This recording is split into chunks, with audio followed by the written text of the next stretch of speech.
Hello friends, welcome to Gargi classes. आज date है 21 अक्टूबर 2020 और देख लेते हैं एडिटोरियल पेज और idea page of Indian Express newspaper से कौन से इंपॉर्टेंट आर्टिकल्स आज अपन डिस्कस करने वाले हैं। पहला आर्टिकल मालाबार एक्सरसाइज से रिलेटेड है, जिसमें ऑस्ट्रेलिया को भी ज्वाइन करने के लिए इंडिया ने इन्विटेशन दे दिया है। तो ये अपने आप में बहुत ही एक लैंडमार्क इवेंट है। जानेंगे मालाबार एक्सरसाइज के बारे में और क्या क्या इसके पूरे एक तरीके से कह सकते हैं फ्यूचर पर्सपेक्टिव अपन देख सकते हैं। राइट, ये वाला आर्टिकल शानदार है, जिसमें सुप्रीम कोर्ट का भी रिसेंट वर्डिक्ट आया है, जिसमें सुप्रीम कोर्ट ने ये कहा है कि नए एनपीएस को रिकॉग्नाइज करने की ज़रूरत नहीं है, या फिर जो लोन मॉरेटोरियम आपने अप्लाई कर रखा, जो इंटरेस्ट रेट आप लगाए जा रहे हो, उसमें रिलीफ दी जाए। तो यहाँ पर एक गज़ब का आइडिया दिया गया है राइटर के द्वारा कि किस तरीके से सुप्रीम कोर्ट के पास में एक्सपर्टाइज ना होने के बावजूद ऐसे वर्डिक्ट देता रहता है। और दूसरा, हमारा कॉन्स्टिट्यूशन में क्यों हमारे स्टेट को, जो स्टेट कंट्री की बात कर रहा हूँ, कि वेलफेयर स्टेट होने के बावजूद आप कॉन्स्टिट्यूशनल प्रोविजंस को अवॉइड कैसे कर सकते हो। ठीक है, वो देखेंगे। लेन ड्राइविंग मतलब सेपरेशन ऑफ पावर। ठीक है, फिर देखेंगे कोर्ट का क्या है। ये वाला आर्टिकल बिल्कुल काम का नहीं है। पूजो क्वारंटीन्ड, ये आपको पता है अभी नवरात्रि शुरू हो चुकी है। वेस्ट बंगाल में दुर्गा पूजा वर्ल्ड फेमस है, तो उसी को लेकर के ये आर्टिकल है। पर्टिकुलर एक केस को ही बताया, बस ये बताया जा रहा है कि देखो फेस्टिव सीजन आ गई है, मास गैदरिंग होने के स्कोप सारे हैं, और कोविड-19 केसेस अब कैसे जैसे करके अब थोड़े से कम आने शुरू हुए हैं। इस केस में अगर थोड़ी बहुत भी लापरवाही हो जाती है तो केसेस फिर से बढ़ जाएंगे, नंबर ऑफ़ इन्फेक्शन बहुत इंक्रीज़ हो जाएंगे। तो उस केस में अपने को क्या करना चाहिए कि घर पे रहो, फ़ोन पे देख करके, जूम कॉल करके, ऐसे करके आप एक साथ खाना खा सकते हो, आइसोलेटेड मैनर में सेलिब्रेट भी कर सकते हो। तो कहने का मतलब ये है कि सर्कमस्टांसेस को देखते हुए सेलिब्रेट करने की ज़रूरत है। बाकी और कुछ काम की चीज़ है नहीं, देख लेना आप पढ़ना चाहो तो। द सेक्सिएस्ट प्ले बुक, अभी आपको पता होगा एक कंट्रोवर्सी चल पड़ी है। जो मध्य प्रदेश के फॉर्मर चीफ मिनिस्टर, अभी करंट तो है शिवराज सिंह, उनके पहले थे कमलनाथ। तो अभी बाईपोल इलेक्शन की कैंपेन चल रहे हैं और कांग्रेस के चीफ भी हैं वो मध्य प्रदेश में। तो उन्होंने एक लेडी ऑपोजिशन पार्टी की लीडर, मतलब बीजेपी की लीडर हैं, उनको पॉइंट करते हुए कहा है कि मतलब रैली के अंदर अब्यूज़ कर दिया उनको। ठीक है, तो उस वजह से कहीं ना कहीं कंट्रोवर्सी चल पड़ी है कि भाई इंडिया में कभी भी इलेक्शंस होते हैं या कभी भी पॉलिटिकल इशू आए या कोई भी सेगमेंट हो, वहाँ पर जेंडर बायस देखने को मिलता है। और जेंडर बायस का ही इफ़ेक्ट ये है कि यहाँ पर कमलनाथ ने जो स्टेटमेंट दिया है, उसके बावजूद अभी तक इनके खिलाफ न तो कोई एक्शन लिया गया है, न कोई उनको ऐसा कुछ पनिशमेंट मिला है। और ऐसा ये पहली बार नहीं है, ऑलरेडी बहुत बार हो चुका है इंडिया में। अब यहाँ पर बहुत सी लीडर्स के नाम लेते हैं, जैसे स्मृति ईरानी हो गई, मायावती हो गई, या फिर उधर आप देखो ममता बनर्जी हो गई। तो इन लोगों ने भी जो कुछ भी किया है, तो इनको भी सेक्सुअल इश्यूज़ पे या फिर जेंडर इश्यूज़ पे बहुत सारे अब्यूज़मेंट का सामना करना पड़ता है। तो आप देख सकते हो कि हमारे यहाँ पर जो इक्वालिटी की हम बात करते हैं, जो इक्विटी प्रोवाइड करने की बात करते हैं, वुमेन एम्पावरमेंट की बात करते हैं, उस कंट्री में, उस डेमोक्रेटिक स्टेट कंट्री में ऐसी प्रॉब्लम अगर रिपीटेडली आती रहे तो सच में ये हमारे यहाँ पर बहुत ही गलत चीज़ है। इसको हमें रिफॉर्म लाने की ज़रूरत है। बाकी एग्जाम्पल दे दे के रिपीट किए जा रहे हैं कि कभी जयललिता के साथ में ऐसा होता है, कभी किसी के साथ में। एग्जाम्पल्स काम के हैं नहीं, मेन चीज़ थीम थी, वो थीम इस आर्टिकल की मैंने आपको बता दी। तो एक बार इस वाले आर्टिकल के और इस वाले आर्टिकल के आप खुद रीडिंग मार देना। ये वाला आर्टिकल मैं खुद बताऊँगा आपको। ये वाला आर्टिकल बिल्कुल काम का नहीं लगा मुझे। आइडिया पेज पे देखते हैं। आइडिया पेज पे ये बिल्कुल जनरल आर्टिकल आप खुद से पढ़ लेना कि कोविड-19 को कैसे टैकल किया जा सकता है।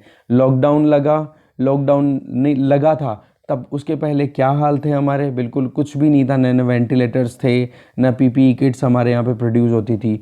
फिर लॉकडाउन इसलिए लगाया गया कि कम्युनिटी ट्रांसमिशन या मास कम्युनिकेशन जो ये वायरस का है, इसको कंट्रोल किया जा सके। रही सही में लॉकडाउन के बाद में फिर इकोनॉमिकल हिट भी देखे गए हैं। तो कहने का मतलब यहाँ पर राइटर पूरा सिनेरियो को इस समरी में बता रहे हैं। आप पढ़ लोगे, कुछ भी एक्स्ट्रा आपको पढ़ने को नहीं मिलेगा। चीज़ें रिपीट हो रही हैं, कुछ नया नहीं है, बट एक बार पढ़ जरूर लेना, जिससे कि एक समरी आपकी रिवाइज हो जाए। यह आर्टिकल बहुत शानदार है। पुलिस रिफॉर्म से रिलेटेड हाथरस वाले केस के बारे में एक पैराग्राफ में बताया हुआ है। बाकी रिफॉर्म से रिलेटेड कौन सी कमेटी इस्टेब्लिश हुई है, रिकमेंडेशंस भी दे रहे हैं राइटर यहाँ पे कि क्या क्या किया जा सकता है। अच्छा आर्टिकल है, ये डिस्कस करेंगे। ये पॉलिटिक्स आ गई, तो चलिए स्टार्ट करते हैं डिस्कशन। सबसे पहले है मालाबार सिग्नल। अभी डेलिब्रेशंस चल ही रहे थे कि दिल्ली ने इनवाइट कर ही लिया फिर बाद में ऑस्ट्रेलिया को कि मालाबार नेवल एक्सरसाइज जो अभी इस साल की होने वाली है उसमें वो पार्टिसिपेट करने के लिए आ जाए। आपको पता होनी चाहिए ये अपने आप में शुरुआत में एक बायलैटरल एक्सरसाइज हुआ करती थी, ठीक है। 1992 में शुरू की गई थी यूएसए के साथ में, यूएसए की नेवी और इंडियन नेवी ने दोनों ने मिलकर के बायलैटरल एक्सरसाइज ये कंडक्ट करनी शुरू की थी। फिर 2007 में ये मल्टीलैटरल एक्सरसाइज में कन्वर्ट हुई जब India, USA, Japan, Singapore, Australia इन्होंने पार्टिसिपेशन करना शुरू किया। तो 5 नेशंस की हो गई। तो इस तरीके से आप देख सकते हो 2007 तक तो 1992 से 2007 तक तो ये बायलैटरल चली और फिर मल्टीलैटरल हो गई, फिर वापस से बायलैटरल हो जाती है, वो आपको मैं आगे बताऊंगा। पहले अपन फर्स्ट पैराग्राफ में फिर से पहुंचते हैं। तो इंडिया का ये जो इम्पोर्टेंट एक तरीके से ये जो सिग्नल गया है, ये एक तो ऑस्ट्रेलिया इंडिया के बायलैटरल रिलेशंस को स्ट्रॉन्ग करेगा। दूसरा, इंडो पैसिफिक रीजन में जो जियोपॉलिटिकल इश्यूज आ रहे हैं जिसमें चाइना अपनी अग्रेशन दिखा रहा है, वहाँ पर ऑस्ट्रेलिया बहुत इंपॉर्टेंट स्टेक होल्डर है। तो ऑस्ट्रेलिया का पार्टिसिपेशन इस पर्टिकुलर एक्सरसाइज में और ज़्यादा स्ट्रेंथ को इंश्योर करता है चाइना को कंटेन करने में। और चाइना बहुत सारे अलग अलग रीजन्स में अपनी अग्रेशन दिखा रहा है, वहाँ पर चाइना को एक सिग्नल देना बहुत ज़रूरी हो जाता है।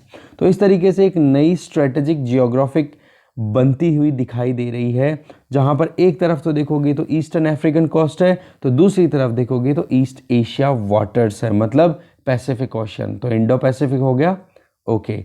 तो नेवल एक्सरसाइज जो है ये शेड्यूल की जा रही है नेक्स्ट मंथ, जिसमें इंडियन ओशन पर्टिकुलरली बात करें इसकी 2 ब्रांचेज, एक तो बे ऑफ बंगाल, एक अरेबियन सी, यहाँ पर ये एक्सरसाइज कंडक्ट की जाएगी।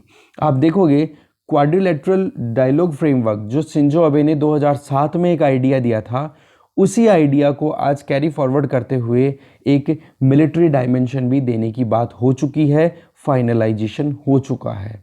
आज देखोगे तो क्वाड में 4 इंपॉर्टेंट मेंबर्स हैं, इंडिया, यूएस, जापान, ऑस्ट्रेलिया। आप जानते हो कि ऑस्ट्रेलिया अभी से नहीं बहुत सालों से कहता आया है कि हमें मालाबार में ज्वाइनिंग दो, मालाबार में हमें आपके साथ में लो, बट दिल्ली जो है लगातार एक हेजिटेंट वे में कहीं ना कहीं रिजेक्शन करता रहा। हेजिटेशन रही दिल्ली के दिमाग में कि क्वाड्रिलेटरल मूवमेंट को अगर मिलिट्री डायमेंशन दे देंगे क्वाड को, तो वहाँ पर चाइना कहीं ना कहीं ऑफेंडेड फील करेगा, ठीक है। और रही सही में चाइना के साथ में हमारे रिलेशनशिप थोड़े से पिछले सालों में ठीक भी थे, हाँ डोकलाम को अवॉइड कर दें या फिर अभी ये लद्दाख वाले थे, बाकी चीज़ों में तो कहीं ना कहीं इंप्रूवमेंट हुए थे। वुहान समिट हुई, ममल्लापुरम समिट हुआ, तो ये कहीं ना कहीं अच्छी स्पिरिट को लेकर के ही तो हुए थे। तो पॉलिटिकल सेंसिटिविटी को देखते हुए इंडिया थोड़ा सा हेजिटेशन में था, बट जब से चाइना ने अपने खुद का ये मस्क्यूलर यूनिलेटरल एग्रेशन दिखाया ना, स्पेसिफिकली अभी बात करें, जैसे एक तो बात करें हम लद्दाख वाले रीजन में जिसमें हमारी टेरिटोरियल इंटीग्रिटी के सवाल उठाना शुरू कर दिया। दूसरा, रीजनल और मल्टीलेटरल इंटरेस्ट में भी हमारे कहीं ना कहीं अड़ंगे लगाता रहता है। जैसे एनएसजी में पार्टिसिपेशन की बात करें तो चाइना कहीं ना कहीं अपने मतलब वोट का यूज़ करके इंडिया की मेंबरशिप को रिजेक्ट कर देता, बोला पाकिस्तान को पहले मेंबरशिप दो। इसी तरीके से यूनाइटेड नेशन सिक्योरिटी काउंसिल में कभी कुछ आता है तो चाइना वहाँ पर इंडिया के अगेंस्ट में खड़ा मिलता है। तो इन सारे इश्यूज़ को देखें तो फिर दिल्ली ने ये डायरेक्ट फिर ऑप्शन को चूज़ ही कर लिया कि चाइना एक रिलायबल पार्टनर नहीं बन सकता इन शॉर्ट, अभी कम से कम आने वाले कुछ टाइम के लिए, क्योंकि चाइना ने क्या डिसाइड कर रखा है कि this is the Asian century and China will dominate it, ठीक है। ये इसका एक थ्योरी सिस्टम चल रहा है चाइना का। तो उस केस में इंडिया जो है वो कभी भी एक तरफा एक्सेप्टेंस नहीं रखेगा, क्योंकि इंडिया हमेशा से एक चीज़ का मतलब एक स्ट्रॉन्ग सपोर्टर रहा है कि कैसे भी करके वर्ल्ड में मल्टीपोलर ऑर्डर आना चाहिए, न तो बाईपोलर होना चाहिए ना यूनिपोलर होना चाहिए। तो आप देखोगे 1992 से शुरू हुआ, दो पार्टीज पार्टिसिपेट करती रही 2007 तक। 2007 के बाद में फिर 5 नेशन की हो गई, पर होता क्या है, इसको एशियन नेटो बोल दिया जाना शुरू कर दिया। एशियन नेटो इसलिए कि अभी चाइना को कंटेन करने के लिए ये कंट्रीज साथ में आ गए। तो हमारे यहाँ पर उस टाइम पे कौन सी गवर्नमेंट चल रही थी? यूपीए की, और कोalition गवर्नमेंट थी, और सपोर्ट दे रखा था कांग्रेस गवर्नमेंट को उस टाइम पे यूपीए के अंडर में CPIM, communist party of India, Marxist और लेफ्ट पार्टीज ज़्यादा थी। अब आपको पता है चाइना लेफ्टिस्ट ही तो है। अब इस वजह से इन पार्टीज़ ने ये कह दिया कि बोले ये एक्सरसाइज जो है इसको आप डिसमेंटल करो, इसको छोड़ो, बंद करो इस एक्सरसाइज को, ठीक है। तो इस वजह से फिर यूपीए गवर्नमेंट जो थी मनमोहन सिंह जी के टाइम पे, उन्होंने फिर बाद में इस एक्सरसाइज को एक तरीके से फिर से बायलैटरल बना दिया और 2015 तक बायलैटरल बनती रही। और फिर उसके बाद में जैसे ही एनडीए गवर्नमेंट आई, जापान को फिर से इनविटेशन मिलता है और मालाबार एक्सरसाइज शुरू हो जाती है। तो इस तरीके से आप देख सकते हो कि एक नया कदम, एक अगला स्टेप फॉरवर्ड किया गया है क्वाड्रिलेटरल ग्रुप को एक मिलिट्री एंगेजमेंट में कन्वर्ट करने का, ठीक है। ऑस्ट्रेलिया को मालाबार एक्सरसाइज में बुलाना अपने आप में बहुत अच्छा डिसीजन है, इसमें कोई प्रॉब्लम नहीं है, क्योंकि चाइना के साथ में हमारे कॉन्फ्रंटेशन लद्दाख वाले रीजन में बैक टू बैक होते रहे। पर इसका मतलब ये नहीं है कि हिमालयन थिएटर में ये लोग वहाँ पे पार्टिसिपेट करेंगे, नहीं। हिमालयन थिएटर में तो इंडिया ही कंट्रोल कर रहा है, बट एक सिग्नल देना बहुत ज़रूरी है कि डिप्लोमेटिकली इंडिया के पास में स्ट्रेंथ है। आप अगर कहीं जल्दबाजी में कोई गड़बड़ कर चुके हो, यूनिलैटरली आपने लद्दाख में तो दिखा दिया एग्रेशन, बट उसके अलावा उस चीज़ को कहीं ये समझ लो कि हम बहुत पावरफुल है, जैसे चाइनीज़ मीडिया के बारे में बहुत आर्टिकल्स ऑलरेडी बात कर चुके हैं अपन, जिसमें मैंने ये कहा है कि चाइनीज़ मीडिया रिपीटेडली ये कहती है कि हमारे पास कमी किस बात की है, हम तो बहुत पावरफुल हैं, इंडिया कुछ नहीं लगता, ठीक है। तो यहाँ पर एक सिग्नल देना बहुत ज़रूरी है, समझ गए। तो जो क्वाड्रिलेटरल अगर रीजन की बात करें तो टेरिटोरियल बैटल्स अगर बीजिंग के साथ में अभी करंटली चल रहे हैं, वहाँ पर इंडिया अपने आप की स्ट्रेंथ दिखाना चाह रहा है, और स्ट्रेंथ दिखाने के लिए ये बहुत वेलकमिंग स्टेप है, ठीक है। रही सही में ऑस्ट्रेलिया इंडो पैसिफिक रीजन में इम्पोर्टेंट रोल प्ले करता रहा है हमेशा से, क्योंकि ऑस्ट्रेलिया के पास में इमेंस मिलिट्री पावर है, इमेंस नेवी स्ट्रेंथ है उसके पास में, तो सिक्योरिटी के लिए कहीं ना कहीं ऑस्ट्रेलिया एक इम्पॉर्टेंट कंट्री है इंडिया के लिए। तो मिलिट्री जो डायमेंशन मिली है क्वाड को, अगर इसमें हम देखें तो इंडो पैसिफिक रीजन में एक सस्टेनेबल कोalition उभरता हुआ दिखाई दे रहा है, जिससे कि चाइना का जो वन पार्टी स्टेट का एग्रेशन जो दिखाई दे रहा है ना, उसको टैकल करना बहुत आसान हो जाएगा। नेक्स्ट देखते हैं, लेन ड्राइविंग एंड कोर्ट। अच्छा आर्टिकल है, देखो शुरुआत की जाती है, मनीष सब्रीवाल ये राइटर हैं इसके, अच्छे मतलब अच्छा आर्टिकल लिखा है इन्होंने। देखो बैंक्स हैं वो लोन नहीं देते हैं, डिपॉजिटर्स पहले पैसा जमा कराते हैं, जो कि अब तक इंडिया का देखिए अभी करंट तो 144 करोड़ है, और फिर उस डिपॉजिट्स में से बैंक अपना लोन देते हैं, 110 करोड़ तक का लोन दिया हुआ है। तो आप देखोगे डिपॉजिट अकाउंट तो 210 करोड़ हैं इंडिया में, और लोन लेने वाले केवल 27 करोड़ हैं। इनइक्वालिटी देखो आप कि कितने जने मिलकर के छोटा छोटा अपना अमाउंट जो है एक कॉमन मैन जो है वो इकट्ठा करके और बैंक में डालता है सेविंग्स के पॉइंट ऑफ व्यू से, और फिर उसको 27 करोड़ लोगों को, मतलब एक 210 करोड़ जने मिलकर के पैसे, फैमिलीज मिलके इकट्ठा करती है पैसा, और 27 करोड़ लोगों को ये केवल दे दिया जाता है कि भाई आप अपने हिसाब से काम करो। अब फिर उसके बाद में वो टाइम पे रीपेमेंट ना करें, ठीक है, तो उसकी वजह से फिर उनको इंटरेस्ट वेवर दिया जाता है, छूट दी जाती है, या फिर उनको एनपीए में कंसिडर होने से बचाने के लिए जो प्रोसीजर फॉलो किया जाता है, या फिर उनके लिए कि भाई कैसे भी करके इकोनॉमी को काम करवा सके, उसमें वो लगातार कम करते रहें, उनकी वेलफेयर को भी ध्यान में रखा जाता है जो बोरोवर्स हैं। तो कहने का मतलब ये है कि इकोनॉमिक जस्टिस की हम बात करते हैं, प्रीएम्बल में है justice of political economic socio economic political justice की बात करते हैं, प्रीएम्बल में भी है और हमारे डीपीएसपी में भी हम रिपीटेडली बात करते रहते हैं। तो आप जब ये जस्टिस की बात आती है तो हम क्या बोलते हैं, the greatest good for greatest number, ज़्यादा से ज़्यादा लोगों का ज़्यादा से ज़्यादा भला होना चाहिए। यूटिलिटेरियनिज्म आ गया, अगर आपने एथिक्स पेपर 4 पढ़ा है तो वहाँ पर जो बेंथम और मिल ने जो कॉन्सेप्ट दिया था। तो इस तरीके से आप देख सकते हो कि यहाँ पर बहुत ही इम्पोर्टेंटली जो कॉन्स्टिट्यूशन में इमेजिन किया गया है हमारे इंडियन स्टेट को, वहाँ पर जो कोर्ट का रोल है वो फुलफिल होता हुआ दिखाई नहीं देता, क्योंकि कोर्ट ने अभी रिसेंटली वर्डिक्ट क्या दिया है कि जो लॉकडाउन के टाइम पे मॉरेटोरियम लगा, मॉरेटोरियम की वजह से जो इंटरेस्ट रेट इंक्रीज हुई और जो एक्टिविटीज़ की वजह से एनपीएस का नंबर इंक्रीज हो गया, तो उनको रिकॉग्नाइज मत करो। तो इस तरीके से तो अपन देख सकते हैं ना, 210 करोड़ जो इन्वेस्टर डिपॉजिटर्स हैं उनके इंटरेस्ट हार्म हुए हैं। इसके अलावा अगर देखें बैंकिंग के हिसाब से, तो आपने को पता है कि एक तरफ तो डिपॉजिट करने वालों को बैंक क्या देता है कि भाई 3.5% या 4% इंटरेस्ट रेट पे करता है अगर आप अकाउंट में पैसे रखते हो। वो दूसरा, वो इंटरेस्ट लेता किन से हैं? जो बोरो करते हैं। तो बोरो जो करते हैं उधार लेने वालों से, तो देखो ज़्यादा इंटरेस्ट रेट पे कर खुद लेता है बैंक, और डिपॉजिटर्स को थोड़ा सा कम इंटरेस्ट रहता है। तो वहाँ पर आप देखोगे नेट इंटरेस्ट मार्जिन निकलता है कि जितना बोरोवर से लिया, जितना डिपॉजिटर्स को दिया, उसके बाद में कुछ डिफरेंस निकला।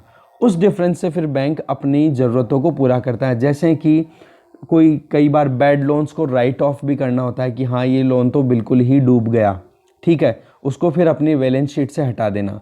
इसी तरीके से जो शेयर होल्डर्स हैं जिन्होंने इन्वेस्ट किया हुआ है बैंक में, उन लोगों के लिए भी प्रॉफिट क्रिएट करना। इसके अलावा जो एम्प्लॉयज़ होते हैं उनको भी पेमेंट देना होता है। तो ऐसे करके फिर इस डिफरेंस के बेसिस पे बैंक अपने आप को मैनेज करते हैं। पर होता क्या है, इन सारे इश्यूज़ की वजह से ये पूरा का पूरा कॉम्प्लेक्स बन जाता है जब बैंक बैडली बिहेव करते हैं। बैंक अगर प्रॉपरली बिहेव नहीं करते इस पूरे मैकेनिज्म में, तो पूरा सिस्टम एक तरीके से कॉम्प्लेक्स बनता चला जाता है। आप देखोगे बहुत सारे सिंस होते हैं, जैसे कि एक तो ओवर पेइंग डिपॉजिटर्स या फिर एम्प्लॉइज़, कुछ डिपॉजिटर्स को एक्स्ट्रा पेमेंट दे दिया जाता है, या फिर जो कुछ बोरोवर्स हैं जिनको कम इंटरेस्ट रेट पे लोन दे दिया जाता है। तो ये तो देखो एक तरीके से कंपटीशन को अवॉइड करना हो गया ना। तीसरी बात करें, बैड लोन अगर बन गए हैं तो उनको रिकॉग्नाइज करना और उनको टाइम पे टैकल करना। ये सारे काम अगर बैंक्स के पास में ऑलरेडी है इन्फॉर्मेशन, तो उनको टैकल क्यों नहीं करते टाइम पे? जैसे अभी पीएसबी बैंक का एक केस आया था, आपको पता, कोऑपरेटिव बैंक का, यहाँ पे मुंबई में। तो उनके पास में ऑलरेडी हिंट थे, बट उन्होंने टाइम पे काम नहीं किया। क्यों? क्योंकि मैनेजमेंट या एडमिनिस्ट्रेशन का जो हेड होता है ना, वहाँ पर वो लोग बैठ जाते हैं जो खुद चोर होते हैं, राइट। तो इस वजह से ये बैड बिहेवियर है बैंक्स का, इसकी वजह से हमारे बैंकिंग सिस्टम में कहीं ना कहीं प्रॉब्लम बनती रहती है। दूसरी, आगे इसमें देखें तो हमारे यहाँ पर इंडस्ट्रियल फर्म्स जो होती हैं वो तो बहुत सोच समझ के आगे बढ़ती है। लोन तो वही लेती है इंडस्ट्रियल फर्म, पर काम करने से पहले हमेशा क्लैरिटी तो होती है ना कि हमारे पास में कितना इन्वेंट्री पड़ी है, कितना हमें और आगे और ज़्यादा एक्वायर करना है, प्रोक्योर करना है। यहाँ पर बैंक्स को यही क्लैरिटी नहीं आ पाती कि भाई लिक्विडिटी क्राइसिस है या फिर सॉल्वेंसी क्राइसिस है। एक तो पैसे की कमी हो, मार्केट में करेंसी कम है, इस वजह से प्रॉब्लम होती है। एक ये हो कि भाई अगला देना ही नहीं चाह रहा, कैपेबिलिटी नहीं है उसकी, वो कहीं और डाइवर्ट कर रहा है पैसे को। इन दोनों में ही अगर डिस्टिंग्विश नहीं कर पाए, डिफ्रेंशिएशन नहीं कर पाए बैंक, तो कैसी बैंकिंग फिर वो एफिशिएंट हो ही नहीं सकती। रही सही में बैंक जो है उनकी ड्यूटी होनी चाहिए कि डिपॉजिटर्स को प्रोटेक्ट करे, कैसे भी करके उनको रीजनेबल ड्यू उनको मिलता रहे, टाइम पे लोन्स पर इंटरेस्ट कलेक्ट करते रहें। एक फाइनेंशियल स्टेटमेंट एक्यूरेसी होनी चाहिए, जहां पर पॉलिटिकल टेम्पटेशन को अवॉइड करने की बहुत ज़्यादा ज़रूरी है। क्योंकि अभी क्या होता है कि जो पॉलिटिकल जो लीडर्स होते हैं वो अपने रिश्तेदारों को या फिर कोई अपनी उन्हीं को लोन दिला देते हैं प्रेशर बना बना करके, और ये सबसे बड़ी प्रॉब्लम आती है नेशनलाइज्ड बैंकिंग सिस्टम में, जैसे एसबीआई हो गया और दूसरे जो नेशनलाइज्ड बैंक हो गए उनमें, ठीक है। तो इस वजह से कहीं ना कहीं प्रॉब्लम क्या है हमारे बैंकिंग सिस्टम में, सबसे पहले तो बैंकों की आ जाती है।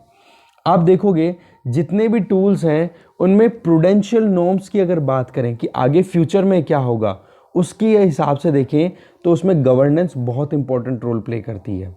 और रही सही में जो सेंट्रल बैंक है हमारा आरबीआई, उन्होंने बहुत कोशिश की है कि कैसे भी करके बैंकों पे लगाम लगाई जाए और ये जो एनपीए लगातार बढ़ता जा रहा है उसको कंट्रोल किया जाए। क्योंकि आरबीआई तो मॉनेटरी पॉलिसी के बेसिस पे काम करता है, उनको टारगेट दिया हुआ रहता है और उनको तो देश में इकोनॉमी को मतलब एक तरीके से एक्सपेंड करना है, बढ़ाना है।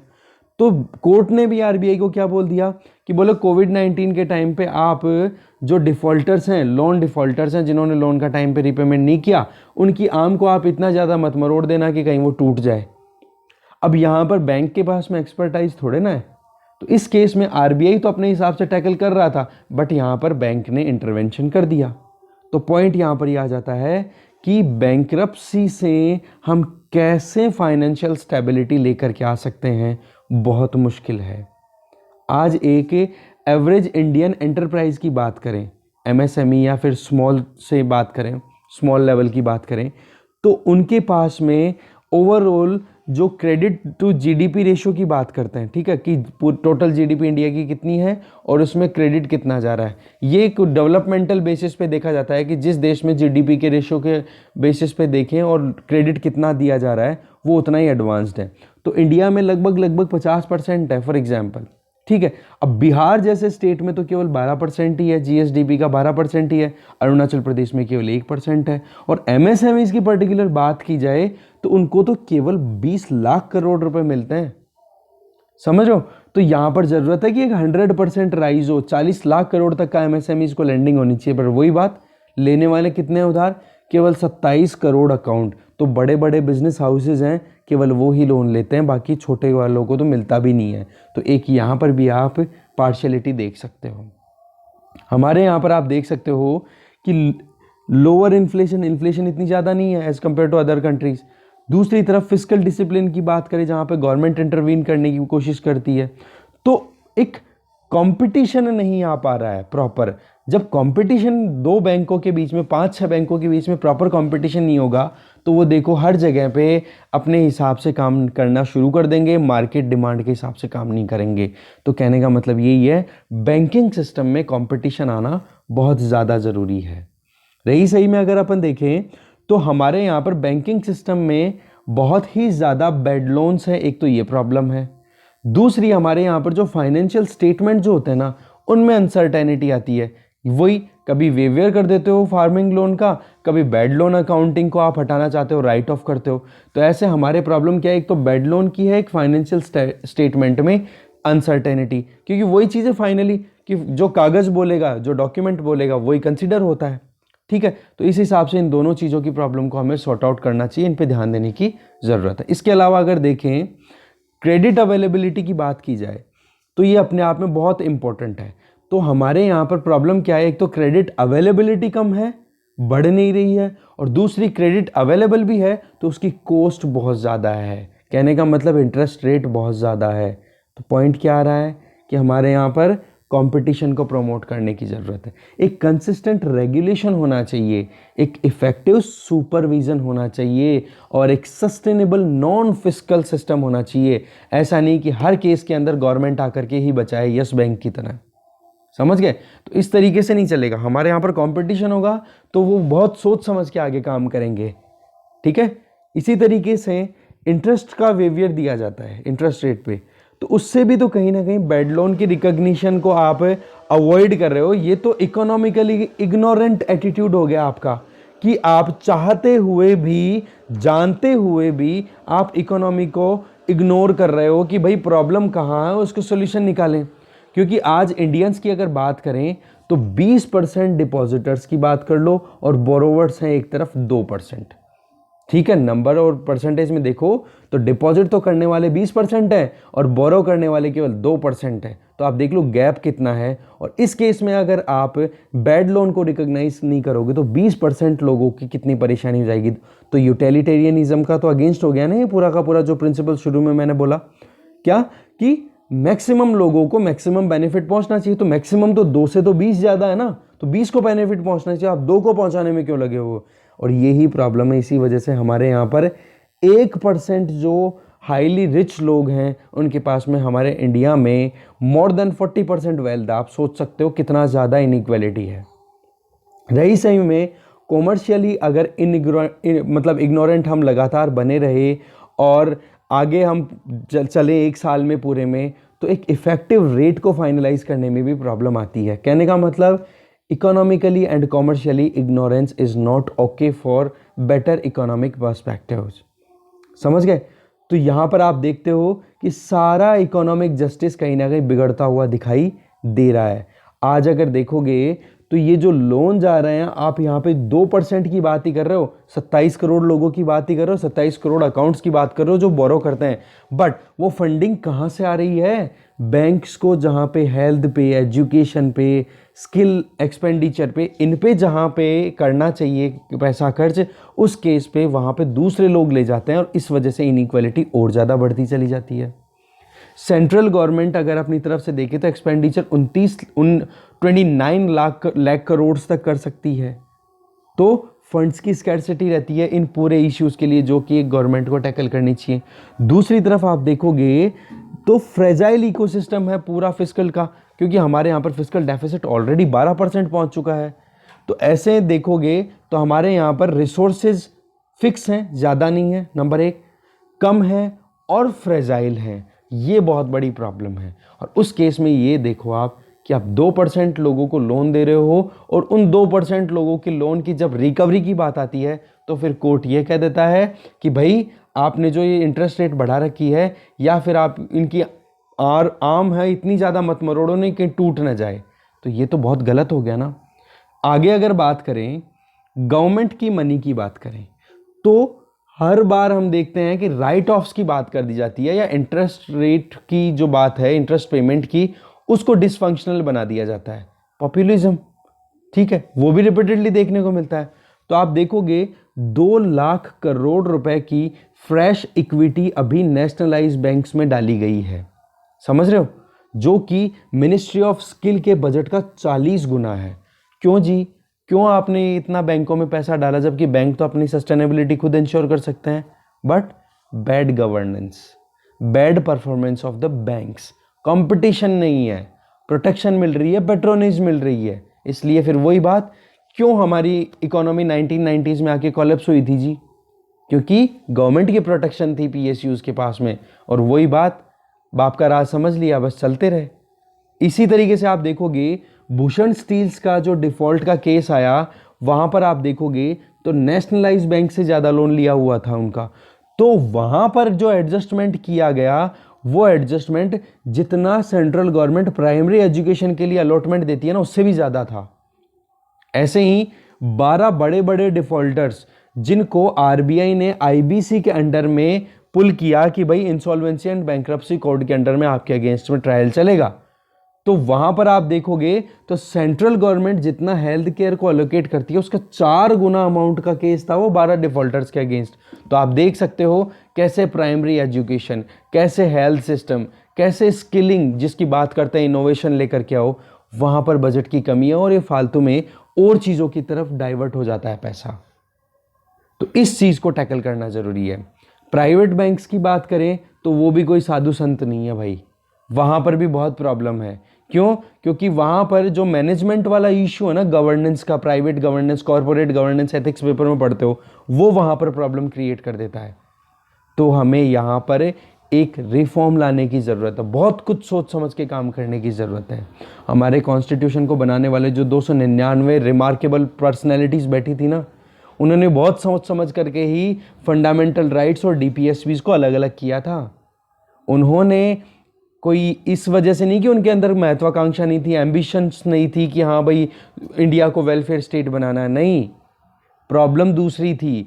उन्होंने देखा कि फंडामेंटल राइट्स और डीपीएसबी दोनों सेपरेट रहेंगे तो उसमें एक डिस्टिंक्ट लाइन खींच सकता है, और कोर्ट एक हम गार्जियन बोलते हैं, प्रोटेक्टर बोलते हैं कॉन्स्टिट्यूशन का, वो यहाँ पर फेल होता हुआ दिखाई देता है। वो कैसे? अब देखो, हमारे कॉन्स्टिट्यूशन को जब बनाया गया था उस टाइम पे सबसे पहली चीज़ तो स्टेट की कैपेसिटी क्या थी वो मैटर करती थी। हम गरीब थे उस टाइम पे, इंडिपेंडेंट हुए थे, हमारे पास इतने रिसोर्सेज नहीं थे, वेलफेयर स्टेट को एस्पायर तो कर रहे थे बट रिसोर्सेज नहीं हो तो आप कैसे कर सकते हो? ड्रीम बना, जैसे आज आप यूपीएससी की प्रिपरेशन कर रहे हो, क्या एक डिस्ट्रिक्ट कलेक्टर की सीट पर जाके बैठ सकते हो आप डायरेक्टली? नहीं ना, अभी आपको प्रिपरेशन करना पड़ेगा। तो कैपेसिटी बनाओ पहले, फिर रिसोर्सेज कितने बनेंगे, और उसके अलावा आप सीक्वेंसिंग करो उन सब की कि किस डायरेक्शन में बढ़ना है हमें। तो ऐसे करके फिर बाद में पूरा काम फाइनलाइज हो सकता था। तो यहाँ पर एक डिस्टिंक्शन देख सकते हो डीपीएसपी में भी डिवीजन देख सकते हो पावर सेपरेशन की, जुडिशरी, एग्जीक्यूटिव और लेजिस्लेचर। तो कहने का मतलब समाज में एक बैलेंस लाया जाए, बाजार में एक बैलेंस लाया जाए और सरकार में एक बैलेंस लाया जाए। इसके लिए डीपीएसपी को फंडामेंटल राइट्स अलग किया जाए, नंबर 1, और दूसरा जुडिशरी, एग्जीक्यूटिव और लेजिस्लेचर तीनों में सेपरेशन की बात की गई। बट सर अभी जो कोर्ट ने जो वर्डिक्ट दिया है यहाँ पर लेस माइंडफुलनेस दिखाई है। ठीक है, आप देखोगे यहाँ पर किसी का ये फंडामेंटल राइट हो सकता है क्या कि लोन डिफॉल्ट कर जाए, वो भाई राइट टू डिफॉल्ट है कहीं पे, फंडामेंटल राइट्स में कहीं जस्टिफाइड ही नहीं है। दूसरा, क्या ऐसा भी है कहीं पे कि एनपीएस को गवर्नमेंट रिकॉग्नाइज ना कर सके? ये कोई वायलेशन ऑफ कॉन्स्टिट्यूशन है? नहीं ना। तो उस केस में अगर गवर्नमेंट, अगर ये कोर्ट इस तरीके का वर्डिक्ट देता है तो वो कहीं ना कहीं हमारी इकोनॉमी के लिए, हमारे कॉमर्शियल सिस्टम के लिए बहुत ज़्यादा गलत मैसेज चला जाता है। फिर आप देखोगे 1963 में एक बुक आई थी बर्नार्ड क्रिक की, उनकी बुक का नाम था in defence of politics, politics के डिफेंस में, कि भाई जब आप देखो पूरे सिस्टम को, कोर्ट के ऊपर कमेंट है ये ध्यान रखना, कोई सिस्टम कोई चल रहा है, मेसी है, बहुत ही होच पोच है, स्लो है, क्लंकी है, तो उस केस में आप क्यों ना उन चीज़ों को जो इलेक्शन लड़ने वाले जो लोग हैं उन्हीं पे छोड़ दो। आप क्यों दिमाग लगा रहे हो? अगर जनता के फेवर में, जनता के हिसाब से उनको कुछ करना है तो लीडर तो वो है ना, देश को तो उनको चलाना है, उनके पास में तो बहुत सारी चीज़ों का नॉलेज भी होता है। अब कोर्ट तो है, उनके पास में कौन सी इकोनॉमी की एक्सपर्टाइज है? जजेस को कौन सा इकोनॉमी के बारे में पढ़ाया जाता है? ये सवाल बार बार आता रहता है। तो जो पॉलिटिकल लीडर्स हैं उन पे छोड़ दो आप। इसी तरीके से आप देखोगे जो इंस्टीट्यूशनल इम्यूनिटी की बात करते हैं तो वहाँ पर भी हमें बैलेंस लाने की ज़रूरत है, इंडिपेंडेंस लाने की ज़रूरत है, अकाउंटेबिलिटी फिक्स करने की ज़रूरत है। सिटीजन्स का कंसर्न हमेशा बनता रहता है कि जहाँ पर भी अपॉइंटमेंट्स होती हैं वहाँ पर हमें कहीं ना कहीं इंट्रोस्पेक्शन की ज़रूरत है। पॉलिटिकल लोगों को वहाँ पर अपॉइंट मत करो, अपॉइंटमेंट जब भी करो वहाँ पर नॉन पॉलिटिकल लोगों को बिठाओ और उनके बेसिस पर फिर टॉप लेवल पे अपॉइंटमेंट्स होनी चाहिए, चाहे वो पुलिस की बात करेंगे नेक्स्ट आर्टिकल में या फिर बैंक में बैंकिंग गवर्नेंस की बात करें। अशोका यूनिवर्सिटी के प्रोफेसर है माधव खोसला, उनकी एक बुक आई है फाउंडिंग मोमेंट, उनमें उन्होंने कहा है कि किस तरीके से हमारे कॉन्स्टिट्यूशन को इमेजिन किया गया था और उसको हमें आज किस वे में देखना चाहिए। तो कोर्ट अगर सेल्फ अज्यूम्ड वे में ही एक मैंडेट डिक्लेयर करे ये कह के कि भाई कॉन्स्टिट्यूशन का बेसिक स्ट्रक्चर हम प्रोटेक्ट करेंगे, तो वो भी कहीं ना कहीं क्वेश्चन में आ जाता है। जब अंबेडकर जी का व्यू, जो हमारे कॉन्स्टिट्यूशन बनाने वाले मेन आदमी थे, ठीक है, तो अंबेडकर जी ने ये कहा था कि हमारा डॉक्यूमेंट जो है constitution, that is living document, that means situation के अकॉर्डिंग वो टाइम पे चेंज होता रहेगा। तो अगर आपने बेसिक स्ट्रक्चर जैसी डॉक्ट्रिन रिजिड निकाल के दे दी तो उस केस में आप देखोगे the faults of the rigidity and legalism वो टूट नहीं पाएंगे, रिजिड बना रह जाएगा हमारा सिस्टम। तो पॉइंट यही आता है कि जो बैंक्स हैं उनमें उनकी गवर्नेंस को हमें इम्प्रूव करने की ज़रूरत है। ठीक है, वहाँ पर मेरिटोक्रेसीज को अवॉइड करके वहाँ पर आप देखो कि कौन वाकई में डिज़र्व करता है। जानकारी किसकी है ये मैटर नहीं करता, नेपोटिज्म किसका है ये नहीं, हमें वो चीज़ अवॉइड करने की ज़रूरत है। इसी तरीके से मॉडर्न स्टेट, आज वेलफेयर स्टेट की बात हम करते हैं, तो यहाँ पर कॉमन मैन के लिए एक दिवाली गिफ्ट होना चाहिए रिफॉर्म्स के बेसिस पे।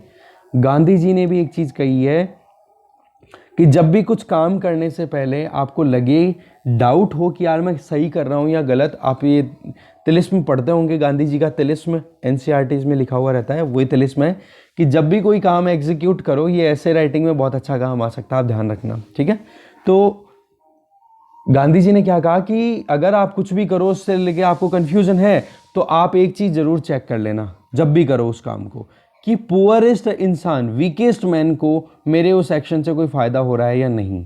और जो कोर्ट ने अभी किया है, इससे किसी भी वीकेस्ट, एक हंग्री स्टार्विंग मिलियंस को कुछ फ़ायदा नहीं है। ये स्वराज के आइडिया से बिल्कुल अगेंस्ट है।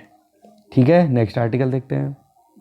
नेक्स्ट आर्टिकल है a reform that can not wait. ये आर्टिकल लिखा गया है जसवीर शेरगिल के द्वारा। यहाँ पर शुरुआत की जाती है मार्टिन लूथर किंग। उन्होंने as a law enforcement officer एक बात कही थी, बोले कि अगर आपको देखा जाए कि जब भी इनजस्टिस हर तरफ दिखाई दे, इसका मतलब जस्टिस को थ्रेट है हर जगह पे। तो अभी इस जगह पे आप देखोगे ये कॉन्टेक्स्ट लेकर के आ रहे हैं सीधा घुमा करके हाथरस वाले केस में कि पुलिस का क्या रोल रहा है। पुलिस रिफॉर्म से रिलेटेड ये आर्टिकल है। आज हम देखें तो प्रोटेक्टर्स ऑफ लॉ की बात करें तो पुलिस बहुत इंपॉर्टेंट हो जाती है। लॉ एनफोर्समेंट की बात करें तो पुलिस बहुत इंपॉर्टेंट हो जाती है। तो इस केस में पुलिस पर्सनल्स का होना, दूसरा कमी का होना, तीसरा उन्होंने जो कुछ किया उसकी अकाउंटेबिलिटी का ना होना, और चौथा पॉलिटिसाइजेशन ऑफ द पुलिस। ये बहुत ही इंपॉर्टेंट इश्यूज हैं, इनको टैकल करना बहुत ज़्यादा ज़रूरी है। ये लिख लेना, पुलिस में क्या प्रॉब्लम है, ये चारों मैंने बता दी यहाँ पे। इन्हीं को एड्रेस आगे अपन करेंगे। देखो, एक वेल ऑर्डर्ड डेमोक्रेसी की होने के बावजूद भी उत्तर प्रदेश के हाथरस में जो कुछ भी हुआ, जहाँ पे पुलिस ने बहुत ही बुरे तरीके से मतलब ट्रीट किया, देखा जाए तो पुलिस की फंक्शनिंग पे क्वेश्चन थ्रू आउट इंडिया कहीं ना कहीं उठते ही रहते हैं। तो बात आती है क्या रिफॉर्म लाए जाए, वो पूरा का पूरा मैंने बता दिया आपको मोटा सा। रिफॉर्म क्या लाया जाए, देखो बेसिक लेवल पे लाया जाए, जहाँ पे बहुत ही ज़्यादा ज़रूरत है, बैडली रिक्वायर्ड है। सबसे पहली बात, पुलिस को सेंसिटाइज करो सोसाइटी के लिए कि भाई अब आप अब्यूजिव बिहेवियर नहीं लाओगे, आपके एटीट्यूड को चेंज करो, आपकी बॉडी लैंग्वेज जो है वो सॉफ्ट होनी चाहिए towards the people. Welfare state की बात करते हैं हम, ठीक है। इसके बारे में ऑलरेडी एक आर्टिकल डिस्कस भी कर चुके हैं, यही चीज़ें हैं, बट कुछ नया है आगे मैं बताऊंगा। आप देखो, जेंडर सेंसिटाइजेशन आना चाहिए। पावर रिलेशंस की बात की जाए तो उस केस में भी पुलिस को एट्रोसियस नहीं बनना चाहिए। पुलिस का बिहेवियर बहुत सॉफ्ट होना चाहिए, कम से कम जनता के लिए। तो यहाँ पर बहुत ज़्यादा ज़रूरी है कि आज पुलिस में जो कॉन्फिडेंस डिटेरियोरेट हो चुका है उस कॉन्फिडेंस को रीबिल्ड किया जाए, पुलिस सर्विस डिलीवरी को अपग्रेड किया जाए, इन्वेस्टिगेशन का जो प्रोसेस है उस इन्वेस्टिगेशन प्रोसेस को कहीं ना कहीं इफेक्टिव बनाया जाए। हमारे यहाँ पे टॉर्चर करके, मैंने बताया था ना आपको, 3rd डिग्री टॉर्चर दिया जाता है या फिर ड्रग्स दे करके नार्को एनालिसिस किया जाता है, उसकी बजाय भाई एविडेंस बेस आप इन्वेस्टिगेट करो ना, जैसे वेस्टर्न कंट्रीज़ करते हैं। इसलिए इन्वेस्टिगेशन प्रोसेस को हमें और स्ट्रांग करने की ज़रूरत है। तो पहला काम सेंसिटाइज करो। दूसरा, सेकंड इंपॉर्टेंट है, अकाउंटेबिलिटी फिक्स करो। कॉन्फिडेंस पुलिस में तभी आएगा जब वो एक इफेक्टिव पुलिसिंग करेंगे, जो कि अभी कॉन्फिडेंस लगातार इरोड होता जा रहा है। पुलिस लगातार लोगों का अब्यूज करती रहती है और इन्वेस्टिगेशन भी इफेक्टिवली नहीं करती। और इसके लिए क्या किया जा सकता है कि एक ऑम्बड्समैन, जैसे कि लोकपाल बिठाया गया है पॉलिटिकल करप्शन को रोकने के लिए, एडमिनिस्ट्रेटिव करप्शन को रोकने के लिए, उसी तरीके से पुलिस ऑम्बड्समैन भी हम स्टैब्लिश कर सकते हैं। बहुत शानदार सजेशन है ये कि नॉर्दर्न आयरलैंड में पुलिस ऑम्बड्समैन है, ऐसे ही डेनमार्क में Danish independent police complaint authority है, ऐसे ही न्यूजीलैंड में इंडिपेंडेंट पुलिस कंडक्ट अथॉरिटी है। ये क्लासिक एग्जाम्पल है कि किस तरीके से पुलिस की अकाउंटेबिलिटी फिक्स की जा सकती है कि जब भी वो कोई अब्यूजिव पावर का अब्यूज करेंगे किसी भी एक्ट के थ्रू, तो वहां पर उनको जवाब देना पड़ेगा।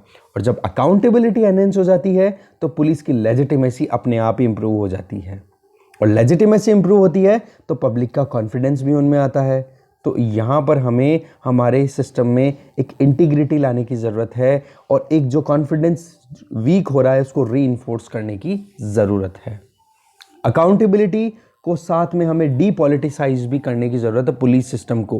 वही पुलिस वाला सारा केस, अभी बैंकों में भी क्या देखा, पॉलिटिसाइजेशन, यहाँ पर भी पॉलिटिसाइजेशन। इसको अवॉइड करना बहुत ज़्यादा ज़रूरी है। कंट्री में क्रिमिनल जस्टिस सिस्टम की बात करें तो वहाँ पर पुलिस बहुत ही इंपॉर्टेंट रोल प्ले करती है, और पुलिस को कस्टेडियन कंसिडर किया जाता है in the case of maintenance of law and order. और ये एजेंडा हमेशा से पॉलिटिक्स के हत्थे चढ़ता रहता है, इसको दूर करने की ज़रूरत है। रही सही में हम यहाँ पर बात करें, हमारे यहाँ पर स्ट्रक्चरल इश्यूज भी बहुत है पुलिस को लेकर के। इनमें सबसे इम्पॉर्टेंट आप देखोगे, जो कॉमन कॉज करके एक स्टडी हुई थी 2019 में, उनकी एक रिपोर्ट है कि हमारे यहाँ पर 77% जो है पुलिस फोर्सेस सैंक्शन की जाती है। टोटल 100 में से केवल 77% की ही अपॉइंटमेंट हो रही है। 23 तो वैकेंसी चल रही है परसेंटेज में आप देखो तो। कहने का मतलब इंडिया में 144 पुलिस पर्सनल्स ही हैं 1 लाख लोगों पर। आप देखो कुछ स्टेट्स का तो हाल इसमें बहुत ही बुरा है, जहां पर 100 ही है 1 लाख के ऊपर। ये डेटा थोड़ा सा इंपॉर्टेंट है, नोट कर लेना आप। इनमें से जो भी आपको लगे नोट करते जाना। हर 5 पोस्ट की बात की जाए इंडिया में तो एक वैकेंसी फ्री रहती है इंडियन पुलिस सर्विसेज में। ये भी देखो आप, इंडियन पुलिस आईपीएस सर्विसेज में तो कितना ग्रेव सिचुएशन है भाई। जब पुलिस में स्टाफ की कमी रहेगी तो वो लॉ एंड ऑर्डर को कैसे मेंटेन करेंगे, फ्रस्ट्रेशन में आ जाएंगे वो तो बहुत बुरे तरीके से। और ये रियलिटी है। ट्रैफिक पुलिस वाले से कभी बैठ के बात करना, कभी मौका मिले तो, कि उन लोगों का जो साइकोलॉजी है, उनका मेंटल स्टेटस क्या रहता है, किस तरीके से वो फ्रस्ट्रेट हो जाते हैं ड्यूटी करते करते पूरे दिन 12-12 घंटे ट्रैफिक लाइन में खड़े होके। वो बात अलग है कि करप्शन भी करते हैं, वो एक अलग फेज़ है, उसको तो टैकल करना ही है, बट उनकी ग्रीवांसेस को भी एड्रेस करने की ज़रूरत है। तो वो शॉर्टेज ऑफ स्टाफ है ना, वो प्रॉब्लम है सबसे बड़ी। इसी तरीके से सिचुएशन और ज़्यादा वरिंग हो जाती है जब लो और मिडिल रैंक की पोस्ट पे, जो कि वाकई में ग्राउंड लेवल पे काम करते हैं, उनकी भी कमी रहती है। हमारे यहाँ पर टोटल वैकेंसीज़ की बात करें तो 5.28 लाख पर्सनल्स का अकाउंट की बात करें तो 1/4 जो है वो तो क्यों, मतलब कहने का मतलब वीक है। ये डेटा काम का नहीं है, बिल्कुल भी काम की चीज़ ऊपर थी, वो मैंने बता दिया, ठीक है। इसी तरीके से आप देखोगे इंडिया में पुलिस के हिसाब से अगर देखें तो अगर ओवरऑल इंक्रीज़ किया जाए, अगर प्रॉपर वे में पूरा फुलफिलमेंट किया जाए ना, तो हमारे यहाँ पर रेशो अगर पुलिस का देखा जाए तो 185 पर्सनल्स हो जाएंगे, ठीक है। दूसरी तरफ यूएन क्या बोलता है कि एक बंदा 222 के ऊपर होना चाहिए, तो उससे भी बेटर कंडीशन हो जाएगी। कहने का मतलब कि इंडिया में अगर पूरी वैकेंसीज को फुलफिल कर दिया जाए तो 185 इंडिविजुअल जितने भी सिटीजन्स हैं उनके अगेंस्ट में एक पुलिस वाला हो जाएगा, जबकि यूएन ये बोलता है कि 222 के ऊपर एक होना चाहिए। तो कितनी बेटर सिचुएशन हो जाएगी केवल पोस्टिंग इंक्रीज करते ही, वैकेंसीज को ख़त्म करते ही। बट वही पॉलिटिक्स के हत्थे चढ़े हुए हैं। पुलिस और पीपल दोनों के बीच में हमें कहीं ना कहीं जो चैलेंजेस आ रहे हैं ना, उन चैलेंजेस को कहीं ना कहीं मीट आउट करने की ज़रूरत है। एक सबसे इम्पॉर्टेंट चीज़ वुमेन पार्टिसिपेशन, ये अंडर रिप्रेजेंटेड रहती हैं हमेशा। आज पुलिस में पूरे में देखोगे टोटल स्ट्रेंथ की केवल 7% ही वुमेन है, तो कैसे हमारे यहाँ जेंडर क्राइम्स को रोक पाएंगे जी। तो यहाँ पर पुलिस में वुमेन पार्टिसिपेशन को भी इंक्रीज़ करने की ज़रूरत है। गुजरात, यूपी, ये तो ऐसे स्टेट हैं जहाँ पर बिल्कुल ही बुरे हाल हैं। नेशनल पुलिस कमीशन 1977 की अगर बात करें तो उसके बेसिस पे बहुत सारी और भी कमेटीज स्टैब्लिश की गई है। उन कमेटीज़ के आप नाम लिख लो, गोरे committee, Padmanabhaiah committee, Malimath committee. ये कमेटीज़ के नाम दे करके यूपीएससी पूछ लेती है किससे रिलेटेड है, पुलिस रिफॉर्म से रिलेटेड है। इन्होंने बहुत से रिकमेंडेशन दिए। एक है धर्मवीरा कमीशन, उन्होंने तो फार साइटेड रिकमेंडेशन दिए जिनकी एप्लीकेशन बहुत बढ़िया रह सकती है। उन्होंने ये कहा कि पुलिस की जो लीडरशिप है, टॉप लीडरशिप है, वहाँ पर अपॉलिटिकल रिप्रेजेंटेशन होना चाहिए। कहने का मतलब एक इम्पार्शियल बॉडी क्रिएट करो कि जो टॉप अपॉइंटमेंट हो वो नॉन पॉलिटिकल पर्सनल्स की एक कमेटी हो और वो फिर अपॉइंट करे टॉप पुलिस पर्सनल्स को। तब जाकर के हमारे यहाँ पर पॉलिटिक्स का जो ये खेल चलता है पुलिस में, पुलिस के लॉ एंड ऑर्डर को मेंटेन करने में, उसको टैकल किया जा सकता है, ये प्रॉब्लम को सॉर्ट आउट किया जा सकता है। सुप्रीम कोर्ट ने 2006 में जस्टिस सब्रवाला ने भी एक वर्डिक्ट दिया था कि अगर इन सारी रिकमेंडेशंस को जो इन ऊपर वाली जो कमिटीज़ ने दिए हैं उनको लेटर एंड स्पिरिट में अगर इम्प्लीमेंट कर दे तो इसमें इंडिया का पूरा भला हो जाएगा। हमारा क्रिमिनल जस्टिस सिस्टम है वो बहुत अच्छे से परफॉर्म करना शुरू कर देगा। फिर बाद में एक इंपॉर्टेंट चीज़ वही रिपीट होती है जो ऑलरेडी अपन बात कर चुके हैं कि इन्वेस्टिगेशन को और प्रोसिक्यूशन को, इनको अलग करो आप लॉ एंड ऑर्डर से। लॉ एंड ऑर्डर मेंटेन करने के लिए अलग सेक्शन होना चाहिए और इन्वेस्टिगेशन एंड प्रोसिक्यूशन के अलग सेक्शंस होने चाहिए, तब जाकर के ये कॉन्फ्लिक्ट नहीं आएगा। नहीं तो ये ही तो लॉ एंड ऑर्डर मेंटेन कर रहे हैं और ये ही इन्वेस्टिगेट कर लेंगे, तो आप बताओ जी, यहाँ पर अगर इन्होंने अब्यूज़ भी किया अपनी पावर का तो यह इन्वेस्टिगेशन में वो बताएंगे कि हमने अब्यूज़ किया है? नहीं ना, सेपरेट पावर होनी चाहिए, सेपरेट एंटिटी होनी चाहिए। तो हमारे जस्टिस सिस्टम को क्रेडिबल बनाने की ज़रूरत है, एक्सेसिबल बनाने की ज़रूरत है, इफेक्टिव बनाने की ज़रूरत है। एक नई फिलॉसफी बेस्ड नया रोल देने की ज़रूरत है और ये हाई टाइम है जिस पर हमें करने की ज़रूरत है ये सारे रिफॉर्म्स को इम्प्लीमेंट। ठीक है, गवर्नमेंट को कीन इंटरेस्ट दिखाने की ज़रूरत है कि बेटर पुलिसिंग है उसी से हमारा पूरा सिस्टम प्रॉपर वे में काम कर पाएगा। ठीक है, आर्टिकल यहीं ख़त्म होता है, डिस्कशन यहीं ख़त्म होती है। Thank you.